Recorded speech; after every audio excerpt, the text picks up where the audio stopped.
हम लोग जो है वो हिस्ट्री सेक्शन में हम लोग देखेंगे सामाजिक एवं धार्मिक सुधार आंदोलन को, और ये जो होगा पार्ट 1 होगा। ऑलरेडी इसमें जो है करीब करीब आपके 133 से आपके नंबर ऑफ़ क्वेश्चन ज़्यादा ही होंगे, तो इसीलिए आपका पार्ट 1 इसमें देखा जाएगा। क्योंकि हम लोग क्या देखेंगे, डिटेल में भी देखेंगे हिस्ट्री, आपका मॉडर्न हिस्ट्री के सेक्शन को, और फिर जो है वो आपका हम लोग कुछ क्वेश्चन आंसर को भी सॉल्व करेंगे। तो ठीक है, ये स्पेशली क्या है, तो ये आपका प्रीवियस ईयर से रिलेटेड है, तो आप प्लीज़ इसको वॉच कर सकते हैं। सामाजिक व धार्मिक सुधार आंदोलन से रिगार्डिंग हम लोग डिटेल में हम लोग देख लेते हैं कि क्या क्या चीज़ें हमको जानना चाहिए। ये बहुत ही इम्पोर्टेंट चैप्टर है, ठीक है। 19वीं शताब्दी के सामाजिक एवं धार्मिक सुधार आंदोलन का भारत के आधुनिक इतिहास में विशेष स्थान है। इन आंदोलन ने बुद्धिजीवियों और आपके मध्यम वर्ग को सर्वाधिक क्या किया, प्रभावित किया। निर्धन सर्वसाधारण वर्ग इन आंदोलनों से क्या हुआ कि लगभग अप्रभावित रहा, जो आपका निर्धन और सर्वसाधारण वर्ग था उनका। आगे आपको बताया जा रहा है कि बुद्धिजीवी, उसके अलावा नगर उच्च जातियां और उदार रजवाड़े इन आंदोलन से प्रभावित थे। अगर बात करें तो राजा राम मोहन राय प्रथम व्यक्ति थे जिन्होंने सबसे पहले भारतीय समाज में व्याप्त बुराइयों के विरुद्ध में आंदोलन चलाया, तथा उनके जीवन और उनके नवीन विचारों के कारण ही 19वीं शताब्दी के क्या होता है कि भारत में पूर्ण जागरण का क्या होता है कि उदय हुआ। अगर बात करें हम लोग राजा राम मोहन राय को अगर भारतीय पूर्ण जागरण का पिता भी कहा जाता है, भारतीय राष्ट्रवाद का पैगंबर भी बोलते हैं, अतीत और भविष्य के मध्य सेतु भी कहते हैं, भारतीय राष्ट्रवाद का जनक भी कहते हैं, और आधुनिक भारत का पिता भी कहते हैं, और आधुनिक पुरुष तथा आपका युगदूत भी उनको कहा जाता है। किनको, तो राजा राम मोहन राय को, ठीक है। आगे देखिए बताया जा रहा है कि हिंदू धर्म के एकेश्वरवादी मत का प्रचार करने के लिए 1815 में जो है वो राजा राम मोहन राय ने अपने युवा समर्थकों के सहयोग से आत्मीय सभा की स्थापना की। तो ठीक है, तो 1815 में आत्मीय सभा की स्थापना किया जाता है। 1828 में अगर बात करें तो उन्होंने ब्रह्म सभा के नाम से एक नए समाज की स्थापना की, जिसे आगे चल कर के ब्रह्म समाज के नाम से जाना गया, ठीक है। देवेंद्रनाथ टैगोर ने राजा राम मोहन राय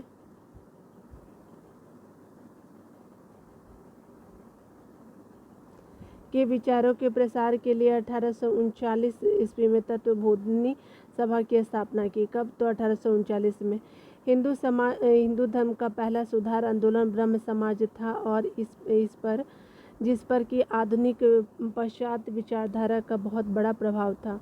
मुगल बादशाह अकबर द्वितीय ने राजा राम मोहन राय को राजा की उपाधि के साथ अपने दूत के रूप में 1830 में जो है वो तत्कालीन ब्रिटिश साम्राज्य विलियम चतुर्थ के पास दरबार में भेजा था, ठीक है। किसके पास, तो ये ब्रिटिश सम्राट विलियम चतुर्थ के दरबार में भेजा था। राजा राय को इंग्लैंड में सम्राट से मुगल बादशाह अकबर द्वितीय को मिलने वाले पेंशन की मात्रा बढ़ाने पर विचार करनी थी, ठीक है। इंग्लैंड के ब्रिस्टल में जो है वो आपका 27 सितंबर 1833 को क्या होता है कि राजा राम मोहन राय की मृत्यु हो गई, जहां उनकी समाधि क्या है, स्थापित है। शिक्षा के केंद्र क्षेत्र में राजा राम मोहन राय जो है अंग्रेजी शिक्षा के पक्षधर थे। उनके अनुसार एक उदारवादी पाश्चात्य शिक्षा ही अज्ञान के अंधकार से हमें निकाल सकती है और भारतीयों को देश के प्रशासन में भाग दिला सकती है, ठीक है। उन्होंने मूर्ति पूजा, बाल विवाह, उसके अलावा सती प्रथा जैसी सामाजिक कुरीतियों का विरोध किया था, और रामकृष्ण परमहंस ने इस बात पर जोर दिया था कि ईश्वर तक पहुंचने में कई मार्ग हो सकते हैं। उन्होंने उपासना के सभी रूपों में एक ही परमात्मा की आराधना करते हुए सभी धर्मों की पूजा विधियों में एक ही ईश्वर की पूजा की, ठीक है, जिसे पाने के लिए सभी धर्मावलंबी अपने मार्ग से उस गंतव्य तक ध्यान करते हैं, ठीक है। रामकृष्ण परमहंस की शिक्षाओं की व्याख्या को साकार करने का जो श्री स्वामी विवेकानंद, जिनका टाइम पीरियड 1863 से लेकर के 1902 तक रहा था, को है, ठीक है। यानी रामकृष्ण परमहंस की शिक्षा का विस्तार स्वामी विवेकानंद जी ने किया। उन्होंने उन्होंने इस शिक्षा का साधारण भाषा में वर्णन किया है। स्वामी विवेकानंद इस नवीन हिंदू धर्म के क्या थे, प्रचारक के रूप में उभरे, न्यू हिंदुइज्म के रूप में प्रचारक के रूप में उभरे। 1893 में क्या होता है कि वे शिकागो गए और जहां उन्होंने वर्ल्ड पार्लियामेंट ऑफ रिलीजन यानी विश्व धर्म संसद में अपने सुप्रसिद्ध भाषण दिया। आपका बताया जा रहा है सुभाष चंद्र बोस ने उनके बारे में कहा था कि जहां तक बंगाल का संबंध है, हम विवेकानंद को आधुनिक राष्ट्रीय आंदोलन का आध्यात्मिक पिता कह सकते हैं। ठीक है। रामकृष्ण मिशन की स्थापना स्वामी विवेकानंद ने आपका 1897 ईस्वी में किया था और 1909 में सोसाइटी पंजीकरण अधिनियम के अंतर्गत इसे विधिवत औपचारिक रूप से पंजीकृत कराया गया। बाद में रामकृष्ण मिशन का कलकत्ता के वेलूर में मुख्यालय खोला गया। मिशन का नामकरण जो है रामकृष्ण परमहंस के नाम पर ही हुआ। ठीक है। यह 19वीं शताब्दी के अंतिम महान धार्मिक और सामाजिक आंदोलन था। उनकी विशेषता है कि प्राच्य एवं पूर्वी और आधुनिक एवं पश्चिम इन दोनों महान शक्तियों का समन्वय है। ठीक है। रामकृष्ण मिशन का उद्देश्य जो है वो धार्मिक और सामाजिक सुधार है, किंतु यह भारत की प्राचीन संस्कृति से अपनी प्रेरणा ग्रहण करता है।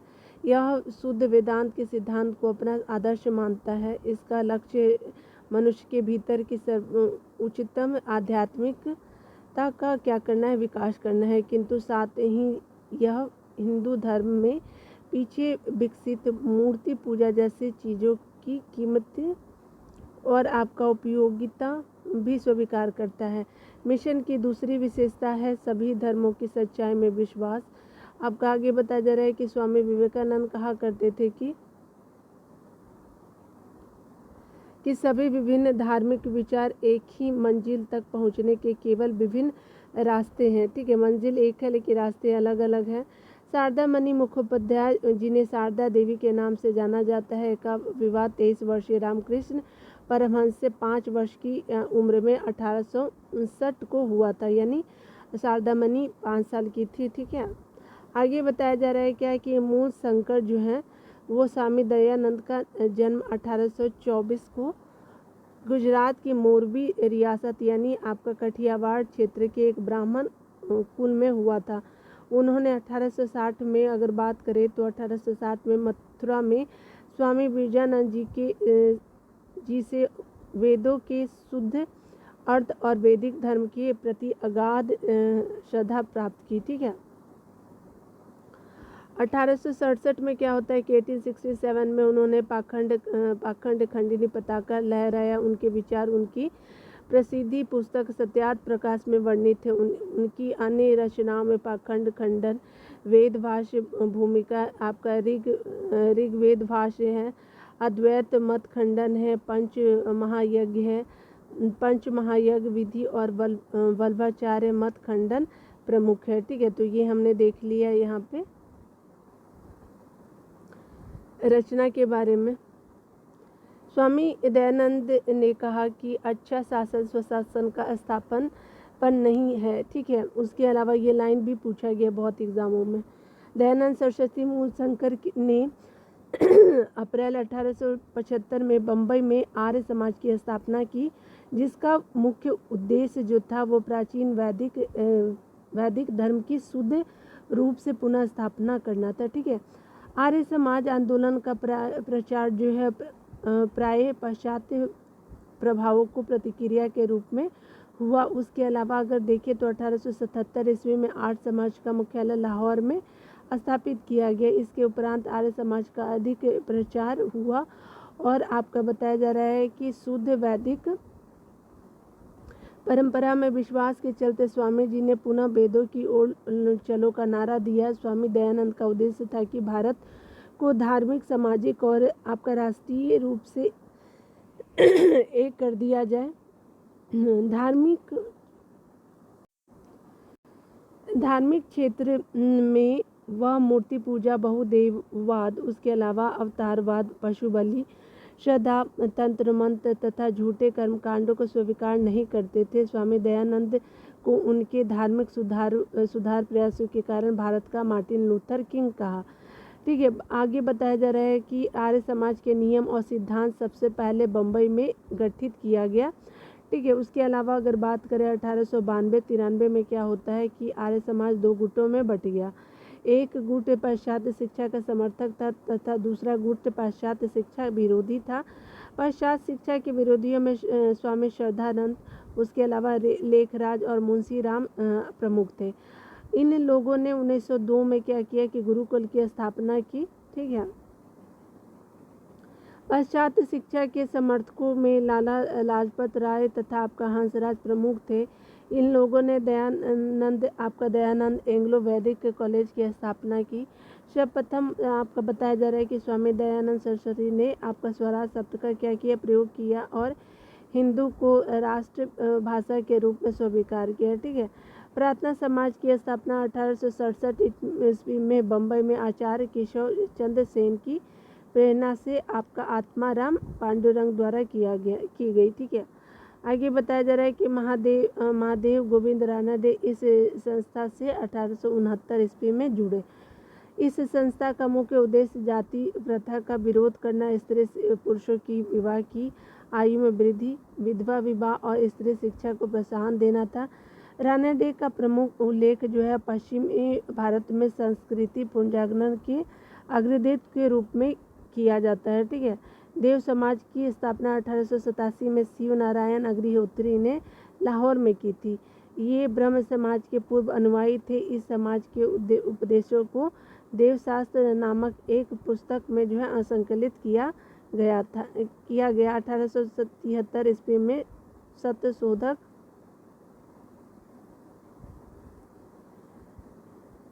समाज की स्थापना जो है वो आपका ज्योतिबा फुले ने किया और इनका जन्म जो है 1827 में एक माली के घर हुआ था। उन्होंने शक्तिशाली गैर ब्राह्मण आंदोलन का संचालन किया। उसके अलावा उन्होंने अपनी पुस्तक गुलामगिरी एवं अपने संगठन सत्यशोधक समाज के द्वारा पाखंडी ब्राह्मणों एवं उनके अवसरवादी धर्म ग्रंथों से निम्न जातियों की रक्षा की आवश्यकता पर बल दिया। ठीक है, राजा राधा कांत देव ने क्या किया कि 1830 में बंगाल में धर्म सभा की स्थापना की, सामाजिक धार्मिक सुधारक का विरोध किया और आपका जो है रूढ़िवादिता का क्या किया कि समर्थन किया। राधा स्वामी सत्संग आंदोलन की स्थापना 1861 में आगरा के एक महाजन या बैंकर तुलसी राम जो शिवदयाल साहब या स्वामी जी महाराज के नाम से आपके लोकप्रिय थे। ठीक है, ने की थी। आगे बताया जा रहा है कि राधा स्वामी मत को मानने वाले लोग एक ही परमेश्वर, गुरु की महत्ता, संतों का साथ यानी सत्संग, उसके अलावा तथा साधारण सामाजिक जीवन में विश्वास करते थे। ठीक है, महाराष्ट्र के समाज सुधारक गोपाल हरि देशमुख जो है लोक हितवादी के रूप में प्रख्यात थे। पेशे की दृष्टि से न्यायाधीश गोपाल हरि जो थे वो 1880 में जो है गवर्नर जनरल की काउंसिल के एक सदस्य भी रहे। महाराष्ट्र में विधवा पुनर्विवाह हेतु प्रथम अभियान का नेतृत्व विष्णु परशुराम शास्त्री पंडित ने किया। ठीक है, आगे देखिए बताया जा रहा है क्या कि उन्होंने 1850 में जो है विडो रीमैरिज एसोसिएशन की स्थापना की और साथ ही विधवा पुनर्विवाह आंदोलन भी चलाया। 19वीं सदी के महानतम पारसी समाज सुधारक बहराम एम मालाबारी थे। उनका जो है जन्म बड़ौदा के पारसी परिवार में 1853 में हुआ था। उन्होंने बाल विवाह के खिलाफ एवं विधवा विवाह के समर्थन में एक परिपत्र का संपादन किया था। 1891 का सम्मति आयु अधिनियम, ठीक है, जिसको एज ऑफ कॉन्सेंट एक्ट कहते हैं, इन्हीं के प्रयासों से पारित हुआ था। भारतीय राष्ट्रीय सामाजिक सम्मेलन का जो है स्थापना 1887 में जो है एमजी रानाडे और रघुनाथ राव द्वारा किया गया था। ठीक है,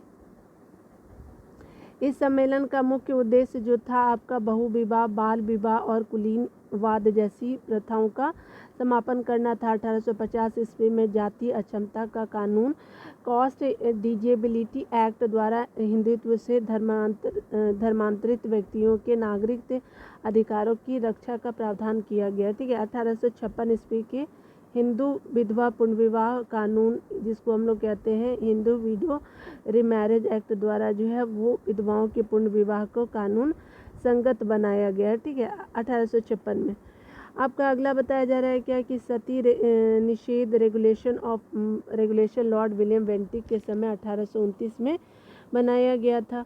आगे ये बताया जा रहा है क्या कि कलकत्ता के संस्कृति कॉलेज की आचार्य जो थे ईश्वर चंद्र विद्यासागर ने विधवा पुनर्विवाह के लिए अथक संघर्ष किया। उन्होंने यह प्रमाणित करने का प्रयास किया कि वेदों में विधवा विवाह को मान्यता दी गई है।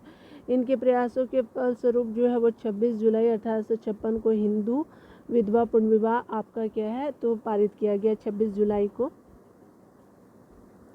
आगे बताया जा रहा है क्या कि राजा राम मोहन राय ने सती प्रथा का प्रबल विरोध किया।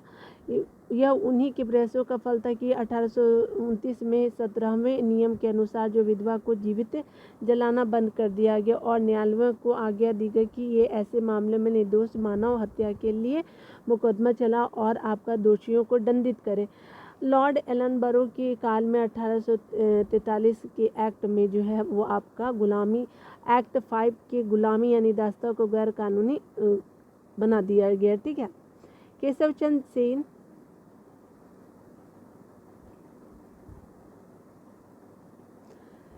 चंद्र सेन ने 1872 में के नेटिव मैरिज एक्ट को पारित कराने में महत्वपूर्ण भूमिका निभाई थी। इस एक्ट से लड़कियों के लिए विवाह की उम्र जो थी वो 14 वर्ष और लड़कों के विवाह की उम्र जो थी न्यूनतम 18 निर्धारित की गई। इसे ब्रह्म विवाह अधिनियम भी कहा जाता है। ठीक है। आगे बताया जा रहा है कि वर्ष 1929 में अजमेर निवासी डॉक्टर एवं आपका न्यायाधीश डॉक्टर हरविलास शारदा के प्रयत्नों से जो है वो आपका बाल विवाह निषेध कानून बन पाया। उन्हीं के नाम पर ही इसे शारदा अधिनियम यानी शारदा एक्ट कहा गया। इस अधिनियम के द्वारा जो लड़कियों के विवाह की न्यूनतम सीमा 14 वर्ष और आपका 18 वर्ष लड़कों की निर्धारित की गई।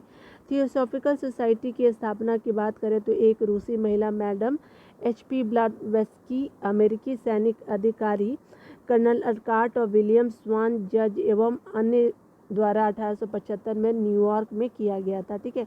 इस सोसाइटी के संस्थापक जो थे 1882 में मद्रास के पास अड्यार नामक स्थान पे सोसाइटी का क्या किया कि मुख्यालय स्थापित किया, जो बाद में इसकी अंतर्राष्ट्रीय कार्यालय बनी। ठीक है। 1889 यानी 1889 में श्रीमती एनी बेसेंट इस सोसाइटी की सदस्य बनी थी। 1889 में एनी बेसेंट जी बनी। उसके अलावा अगर बात करें 1893 में बताया जा रहा है कि भारत आकर के उन्होंने सोसाइटी के लिए जो है वो सर्वाधिक सक्रिय भूमिका निभाई। आगे बताया जा रहा है क्या कि आपका श्रीमती एनी बेसेंट ने प्राचीन हिंदू धर्म को विश्व का अत्यधिक गूढ़ और आपका जो आध्यात्मिक धर्म बताया। थियोसॉफिकल या फिर ब्रह्म विद्या जो हिंदू धर्म के आध्यात्मिक दर्शन और कर्म सिद्धांत तथा आत्मा के पूर्ण जन्म के सिद्धांत का समर्थन करती थी। ठीक है। आगे बताया जा रहा है क्या कि अगर बात करें हम इसी कारण जो है एनी बेसेंट भारतीय लोगों को इससे जोड़ सकी, जो इसकी सफलता का मूल कारण था। ठीक है। आगे देखिए बताया जा रहा है क्या कि राणा डे के शिष्य गोपाल कृष्ण गोखले ने वर्ष 1905 में सर्वेंट ऑफ इंडिया सोसाइटी की स्थापना की। गोपाल कृष्ण गोखले ने जो कांग्रेस के 21वें अधिवेशन जो आपका 1905 में आपका बनारस में हुआ था की अध्यक्षता की थी। ठीक है। गोपाल गोखले जो थे महात्मा गांधी के राजनीतिक गुरु थे। वर्ष 1910 के उपरांत जो ज्योतिबा फुले के विचारों से प्रेरित होकर के मुकुंद राव पाटिल एवं शंकर राव यादव के एक ब्राह्मण विरोधी एवं प्रबल जो कांग्रेस विरोधी बहुजन समाज की स्थापना की। ठीक है। नडारों द्वारा जो है मंदिरों में प्रवेश के अधिकार की मांग की प्रस्तुतिकरण के कारण जो 1899 में क्या होता है तिरुनेवल्ली में जो है भयंकर दंगे हुए। ठीक है। छुआछूत उन्मूलन के लिए आयोजित एक सम्मेलन में जो है वो तिलक ने कहा था कि यदि भगवान भी छुआछूत को बर्दाश्त करते हैं तो मैं भगवान को नहीं मानूंगा। ये तिलक जी का शब्द था। तिलक को लोग प्राय लोकमान्य और भारत का बेताज बादशाह कहते थे। दार उल उलूम देवबंद के संस्थापक सदस्यों में जो है वो मौलाना हुसैन अहमद भी थे और दार उल उलूम देवबंद की स्थापना जो है वो 1866 में किया गया था। ठीक है, आगे देखिए, इसमें डिटेल में हम लोग देख लेते हैं। यहाँ पे बोला जा रहा है कि 19वीं शताब्दी के धर्म एवं समाज सुधार आंदोलनों ने जनसंख्या के किस वर्ग को क्या किया कि आपको आकर्षित किया था। ठीक है, तो ये जो होगा आप देख सकते हैं बुद्धिजीवी को, और आपका उच्च आपकी जातियाँ भी थी। तो चलिए हम लोग आंसर देख लेते हैं। ठीक है, तो यहाँ देख सकते हैं कि आपका जो आंसर डी हो जाएगा। क्यों? 1B 2B और 4B हो जाएगा। ठीक है, चलिए यहाँ पे देख लेते हैं। देखिए यहाँ पे जो है हमने बताया था कि निर्धन सर्वसाधारण वर्ग नहीं था, तो इस तरह से बुद्धिजीवी थे, नगरीय उच्च जातियाँ थी और उदार राजवाड़े भी थे। तो इस तरह से आपका 1 का डी आंसर बिल्कुल सही हो जाएगा। ठीक है, ठीक है ना।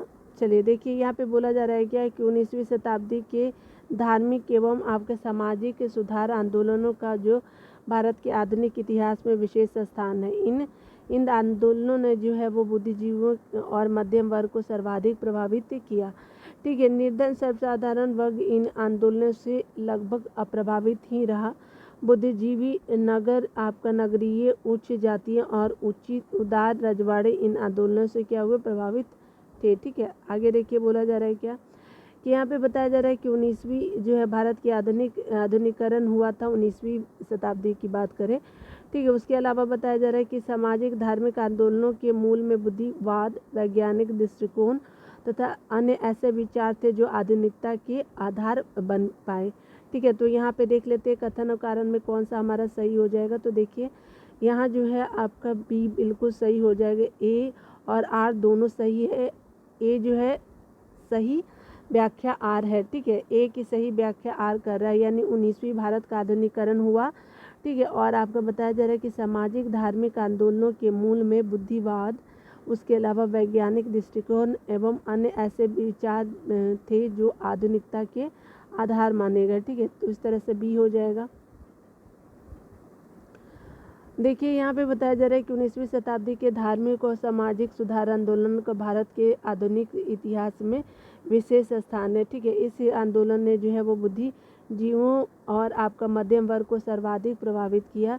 इन सामाजिक आपका आंदोलनों के कारण भारत का आधुनिकीकरण प्रारंभ हुआ। इसके मूल में बुद्धिवादिता तथा आपका वैज्ञानिक दृष्टिकोण निहित थे जो आपके आधुनिकीकरण के आधार स्तंभ माने जाते थे। ठीक है, कथन ए और आर जो है दोनों सही है और ए की सही व्याख्या आर है। ठीक है, आगे देखिए बोला जा रहा है क्या निम्न में से किस वर्ग को सर्वप्रथम पश्चिमी सभ्यता ने प्रभावित किया था। तो आपको सर्वप्रथम शिक्षित हिंदू मध्यम वर्ग को प्रभावित किया था, तो सी आंसर सही हो जाएगा। डिटेल देखिए, शिक्षित हिंदू मध्यम वर्ग को सर्वप्रथम पश्चिम सभ्यता ने क्या किया कि प्रभावित किया। नवीन पाश्चात्य शिक्षित वर्ग तर्कवाद, विज्ञानवाद और मानवतावाद से बहुत प्रभावित हुआ और भारतीय समाज और धार्मिक सुधारकों ने इस नवज्ञान से प्रभावित होकर के भीतर से हिंदू धर्म और समाज को सुधारने का क्या किया? प्रयत्न किया। और आपका अंधविश्वासी मूर्ति पूजा और तीर्थ यात्रा आदि को तर्क के तराजू से तौलकर धार्मिक और सामाजिक सुधार किए। ठीक है, आगे देखते हैं।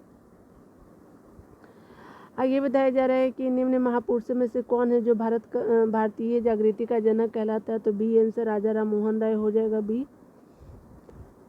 डिटेल देखिए, राजा राम मोहन राय को भारतीय पुनर्जागरण का पिता, भारतीय राष्ट्रवाद का पैगंबर, अतीत और भविष्य के मध्य सेतु, उसके अलावा जो है भारतीय राष्ट्रवाद का जनक और आधुनिक भारत का पिता, प्रथम आधुनिक पुरुष तथा युगदूत कहा जाता है।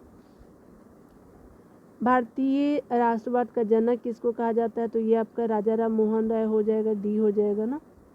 देखिए किसको जो भारतीय पुनर्जागरण का पिता कहा जाता है, तो ये राजा राम मोहन राय हो जाएंगे, ए हो जाएगा। भारतीय पुनर्जागरण का जो आंदोलन के पिता, तो ये राजा राम मोहन राय हो जाएगा, डी, 7 का डी। ठीक है, फटाफट देख लेंगे क्योंकि आपका नंबर ऑफ क्वेश्चन बहुत ज़्यादा है। ठीक है, भारत में पूर्ण जागरण आंदोलन का जो है अग्रणी दूत है राजा राम मोहन राय जी थे। राष्ट्रीय राष्ट्रवाद का पैगंबर किसे माना जाता है? तो राजा राम मोहन राय हो जाएंगे 9 का बी। आगे बताया जा रहा है कि भारत का प्रथम आधुनिक पुरुष किसे माना जाता है? तो ये राजा राम मोहन राय हो जाएंगे 10 का सी।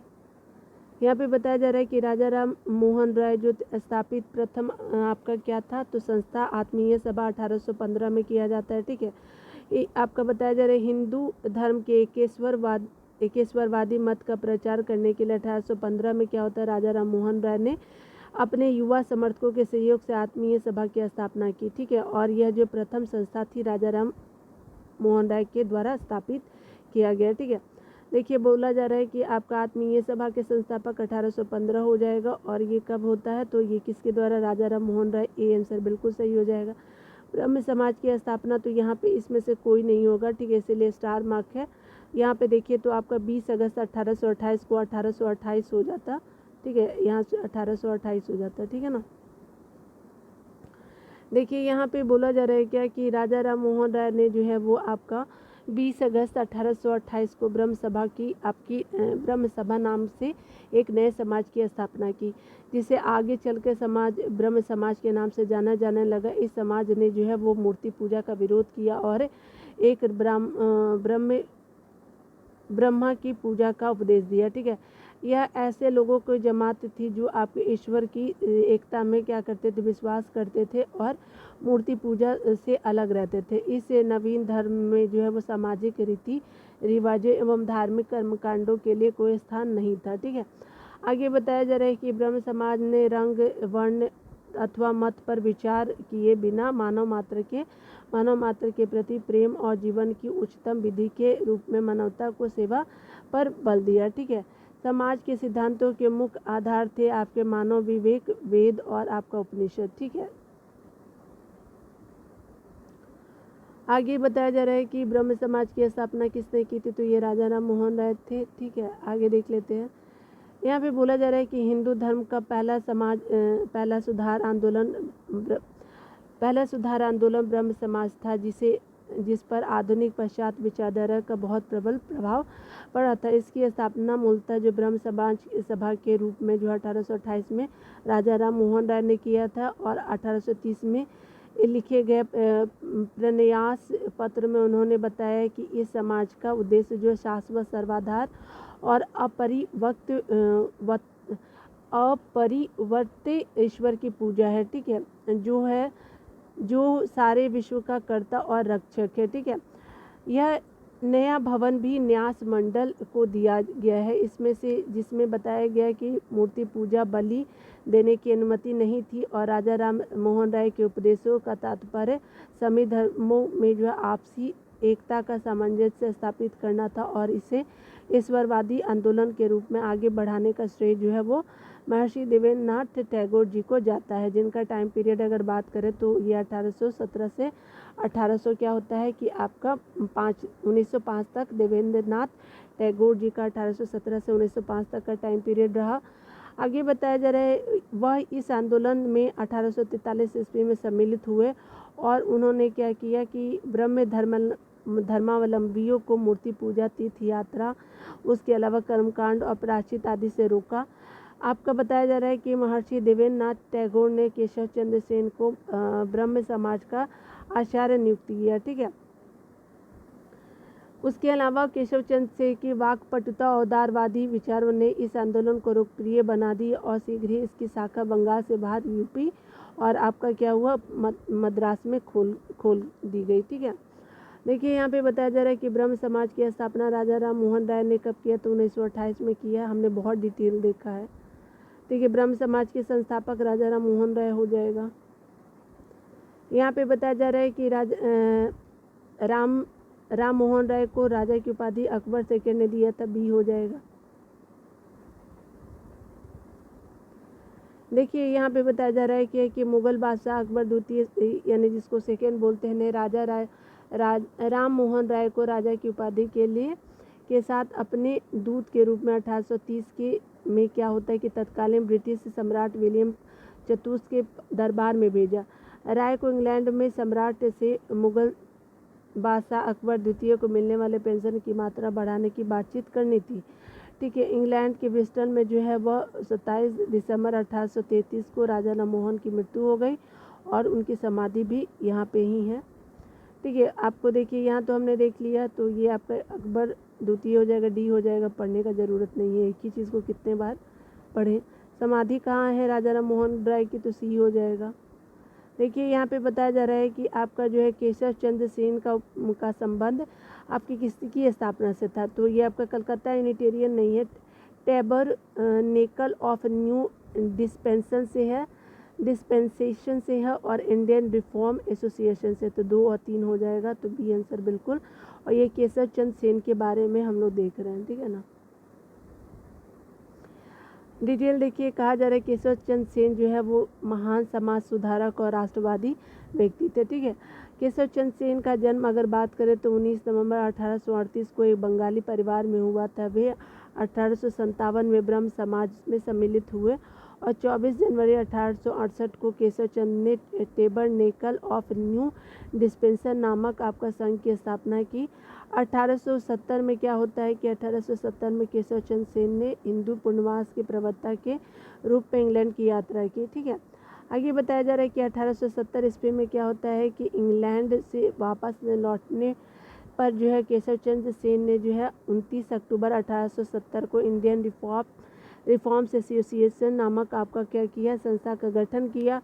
इसकी अध्यक्षता सभी जाति और धर्म के लोगों के लिए खुली थी। ठीक है, संस्था की ओर से सुलभ समाचार नामक जो है पत्र भी निकाला जाता था।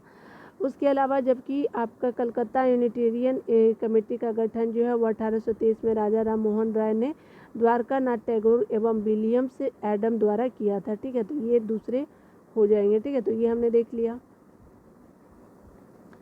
यहाँ पे देखिए बोला जा रहा है कि भारतीय ब्रह्म समाज के संस्थापक थे, तो केशव चंद्र सेन थे। ठीक है, सी हो जाएगा। भारतीय आपके ब्रह्म समाज के जो संस्थापक केशव चंद्र सेन थे। देवेंद्रनाथ ने 1865 में केशव चंद्र सेन से आचार्य की उपाधि छीन ली। फलस्वरूप क्या होता है कि केशव चंद्र सेन मौलिक आपका जो है ब्रह्म समाज से अलग होगा और आपका देवेंद्रनाथ टैगोर के तहत जो है समाज की मूल शाखा से स्वयं को आदि ब्रह्म समाज के नाम से पुकारा। ठीक है, आपको बताया जा रहा है कि आचार्य केशव चंद्र सेन के नेतृत्व वाले गुट ने अपने को भारतीय समाज या फिर नवीन ब्रह्म समाज यानी नव विधान का नाम दिया। ठीक है, 1878 में क्या होता है कि नवीन ब्रह्म समाज में पुनः फूट पड़ी। उसके बाद जब केशव चंद्र द्वारा जो है 13 वर्षीय पुत्री का विवाह कूच बिहार के राजा से किए जाने के विरोध में आनंद बोस और आपका शिवनाथ शास्त्री द्वारा साधारण ब्रह्म समाज की स्थापना की गई। ठीक है, आगे देखिए बताया जा रहा है कि 20 अगस्त 1828 को राजा राम मोहन राय ने फेरंजी कमल बोस के मकान जो इस हेतु किराए पर लिया गया था में ब्रह्म समाज की स्थापना की गई थी। ठीक है, तारा चंद चक्रवर्ती इसके प्रथम सचिव थे और देवेंद्रनाथ टैगोर ने इस समाज में 1843 में और केशव चंद्र ने 1857 में सम्मिलित हुए। ठीक है, आपका आगे बताया जा रहा है कि देवेंद्रनाथ टैगोर एवं आपका केशव चंद्र सेन के मध्य वैचारिक मतभेद होने पर 11 नवंबर 1866 को केशव चंद्र सेन ने औपचारिक रूप से पृथक ब्रह्म समाज का क्या किया कि आपका गठन किया।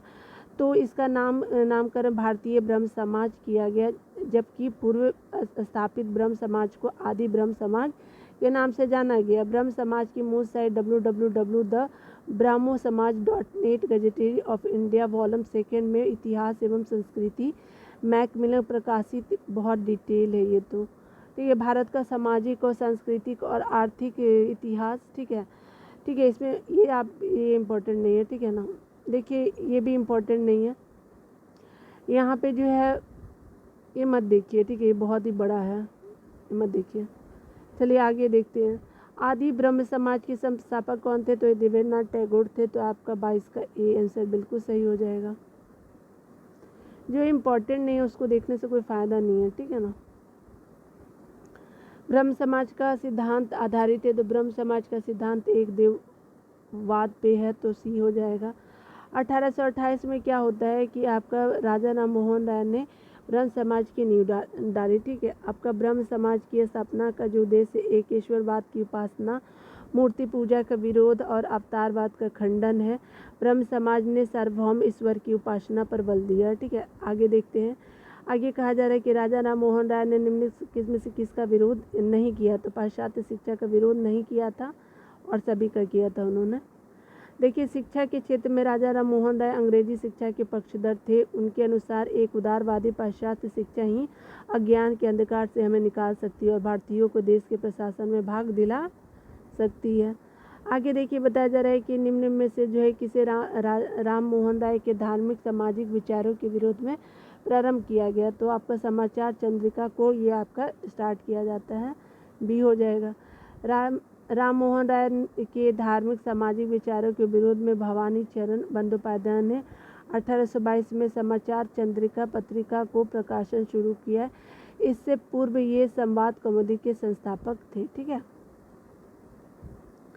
यहाँ पे बताया जा रहा है कि अगर हम बात करें तो यहाँ पे कहा जा रहा है कि ब्रह्म समाज की आपको सही बताना है। तो आपका ब्रह्म समाज, इसने मूर्ति पूजा का विरोध किया, बिल्कुल सही। धार्मिक ग्रंथों की व्याख्या के लिए इसने पुरोहित वर्ग को अस्वीकार किया, बिल्कुल सही। इसने क्या किया कि इसने इस सिद्धांत का प्रचार किया कि वेद त्रुटिहीन नहीं। ठीक है, तो इस तरह से आपका ए और बी सही हो जाएगा, सही पूछा था। देखिए, यहाँ डिटेल देख लीजिए। कहा जा रहा है क्या कि आपका ब्रह्म समाज की स्थापना जो है राजा राम मोहन राय के द्वारा 1828 में की गई। इसके प्रमुख सिद्धांत निम्न है। ठीक है, एक ईश्वरवाद पर विश्वास और हिंदू धर्म की कुरीतियों से मुक्त कराना। उसके अलावा जो है मूर्ति पूजा के विरोध और पुरोहितों के वर्चस्व पर कुठाराघात करना। उसके अलावा स्त्रियों की स्थिति का सुधारना, ये भी है।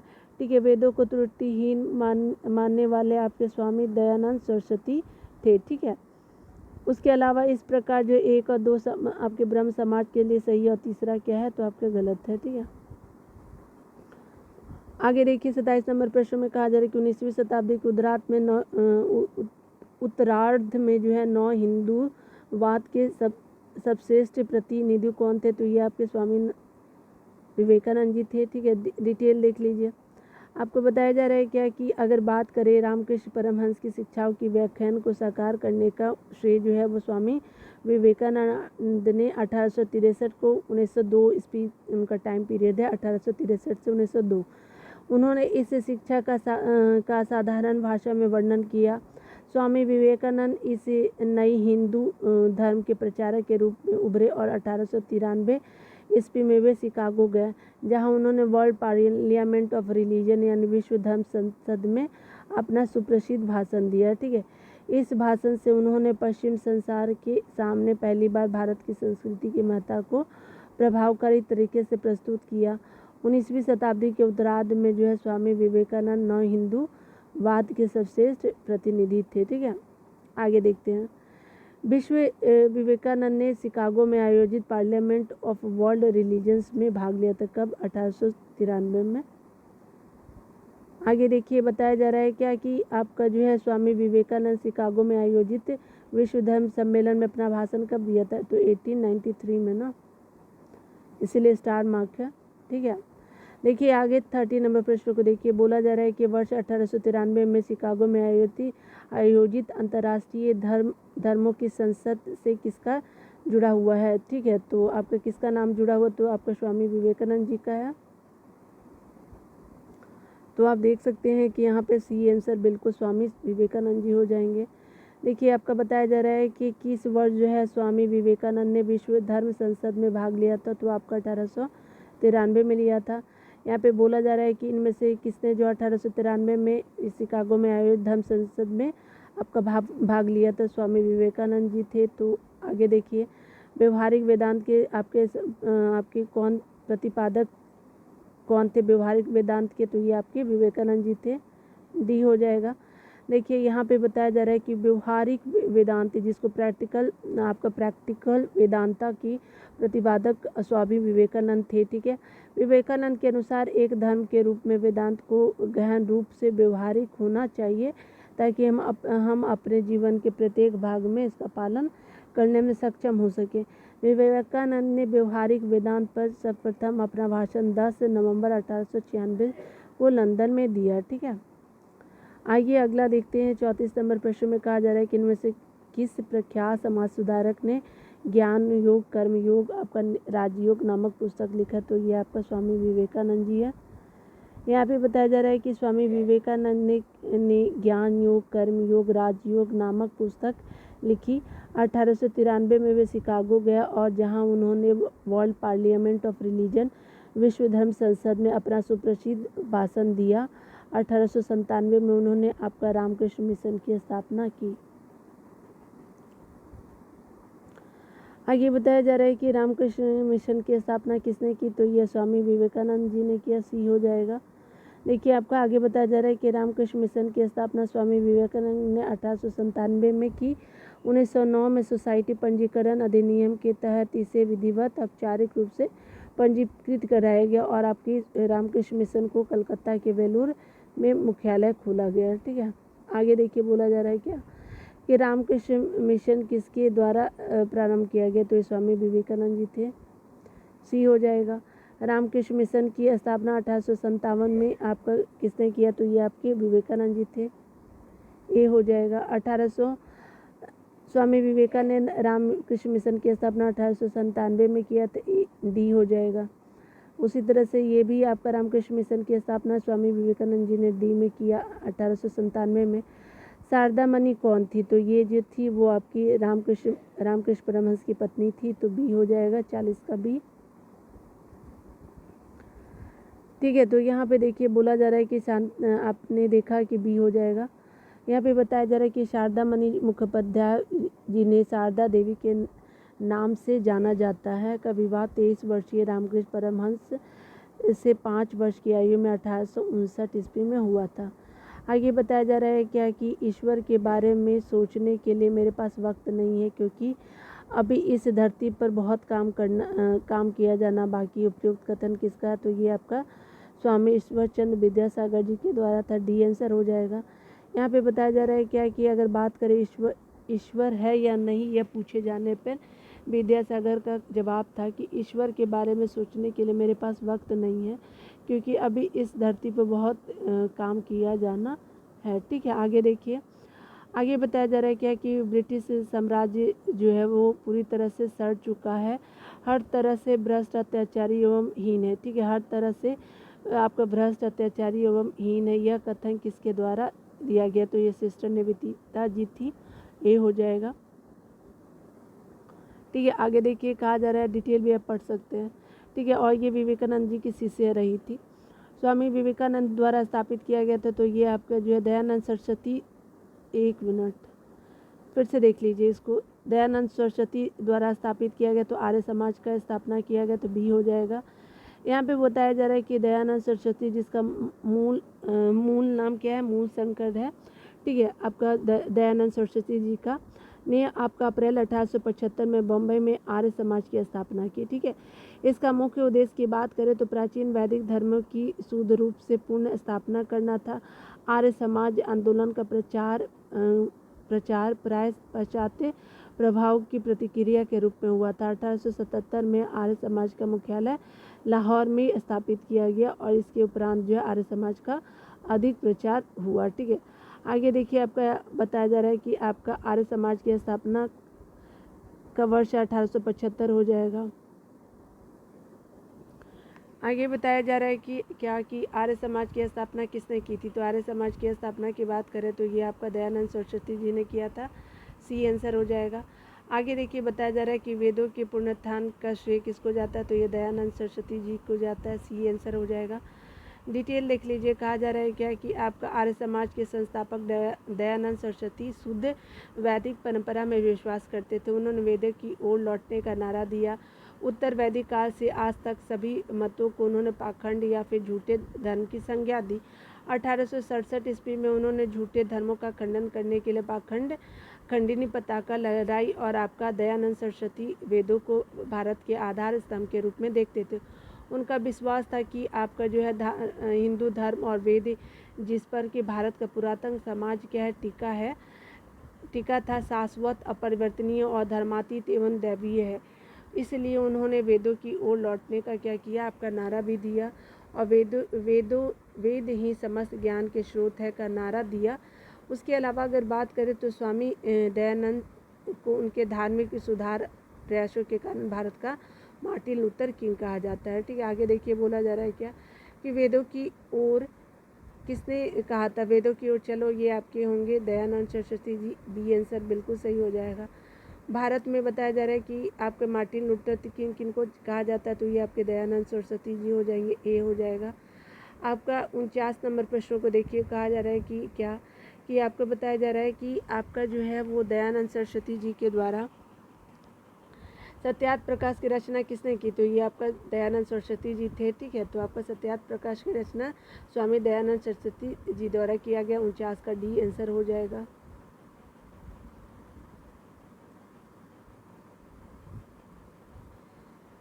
मूल शंकर यानी स्वामी दयानंद का जन्म 1824 में आपका गुजरात की मोरबी रियासत काठियावाड़ के क्षेत्र में ब्राह्मण कुल में हुआ था। उन्होंने 1860 में मथुरा में स्वामी विजयानंद जी से वेदों के शुद्ध अर्थ एवं आपका वैदिक धर्म के प्रति अगाध श्रद्धा प्राप्त किया। 1867 में उन्होंने क्या किया, पाखंड खंडिनी पताका लहराया। 1875 में उन्होंने बम्बई में आर्य समाज की स्थापना की। उनके विचार उनकी पुस्तक आपके सत्यार्थ प्रकाश में वर्णित है। ठीक है, उसके अलावा अगर बात करें उनकी अन्य रचनाएं की बात करें तो ये पाखंड खंडन, वेद भाष्य भूमिका, आपका जो है ऋग्वेद भाष्य है, अद्वैत मत खंडन है, पंच महा यज्ञ विधि एवं आपका बल्भाचार्य मत खंडन प्रमुख है। ठीक है, आगे बताया जा रहा है क्या कि सत्यार्थ प्रकाश किसके द्वारा लिखा गया, तो ये आपका दयानंद सरस्वती जी के द्वारा लिखा गया। 50 का डी हो जाएगा। आपका अगला बताया जा रहा है कि सत्यार्थ प्रकाश के लेखक कौन है, तो ये ई हो जाएगा। ठीक है, दयानंद सरस्वती जी थे, ई हो जाएगा। आगे देखिए बोला जा रहा है क्या कि आपका बात सत्यार्थ प्रकाश के पवित्र पुस्तक आर्य समाज की है, ए हो गया। यहाँ पे बताया जा रहा है क्या कि आपका पुस्तक सत्यार्थ प्रकाश की लेखक कौन है, तो दयानंद सरस्वती जी हो जाएगा, सी हो गया। आगे देखिए बताया जा रहा है कि निम्नलिखित में से आपको संगठनों में से किसे जो शुद्ध आंदोलन का समर्थन किया, तो ये आर्य समाज ने किया। 54 का 1 हो जाएगा। दयानंद सरस्वती जो द्वारा 1875 ईस्वी में बम्बई में स्थापित आर्य समाज में ने धर्म परिवर्तित हिंदुओं एवं हिंदू धर्म में वापसी हेतु शुद्धि आंदोलन का समर्थन किया। ठीक है, आगे देखिए बताया जा रहा है क्या, यहाँ पे बताया जा रहा है कथन और कारण पे आपको ध्यान देना है कि क्या सही हो सकता है। आर्य समाज आंदोलन ने हिंदुओं में आत्मविश्वास और आत्मनिर्भरता प्रदान की। उसके अलावा कथन आर जो है वो देखिए ये कथन है और ये कारण है। आपका आर्य समाज आंदोलन ने श्वेत जाति की श्रेष्ठता में विश्वास की जड़ों को कमज़ोर किया। तो देख लेते हैं यहाँ पे क्या है, तो यहाँ पे क्या हो जाएगा, बी आंसर बिल्कुल सही हो जाएगा। ठीक है, यहाँ पे देखिए, यहाँ पे बोले ए और आर सही, दोनों सही है। आपका क्या है, तो परंतु आर ए की सही व्याख्या नहीं करता है। ठीक है, चलिए यहाँ पे देख लीजिए एक बार और से। आपका बोला जा रहा है क्या कि आर्य समाज आंदोलन ने हिंदुओं में आत्मविश्वास और आपका आत्मनिर्भरता प्रदान किया, ये सही है। और आर्य समाज आंदोलन ने श्वेत जाति की श्रेष्ठता में विश्वास की जड़ों को क्या किया, कमजोर किया। सही दोनों है, लेकिन आपका दोनों आपका व्याख्या नहीं कर रहा है। ठीक है, तो बी आंसर हो जाएगा। कहा जा रहा है कि आर्य समाज की स्थापना दयानंद सरस्वती, जिनका नाम मूल शंकर के द्वारा वर्ष अप्रैल 1875 में बम्बई में किया गया था। इनका उद्देश्य जो है, इनका मुख्य उद्देश्य प्राचीन वैदिक धर्म की शुद्ध रूप से पुनः स्थापना करना था, तथा आपका बताया जा रहा है कि भारत को धार्मिक, आपका सामाजिक और राजनीतिक रूप से एक सूत्र में बांधने का क्या किया, प्रयत्न करना था। ठीक है, आगे बताया जा रहा है कि इसके साथ साथ जो है वो हिंदुओं में आत्मविश्वास एवं आत्मनिर्भरता प्रदान करना, आर्य समाज में हिंदू श्रेष्ठता के सिद्धांत को स्वीकार किया। उसके अलावा श्वेत जातीय श्रेष्ठता के सिद्धांत को नकारा। इस प्रकार कथन और कारण क्या है, आपका सही है, लेकिन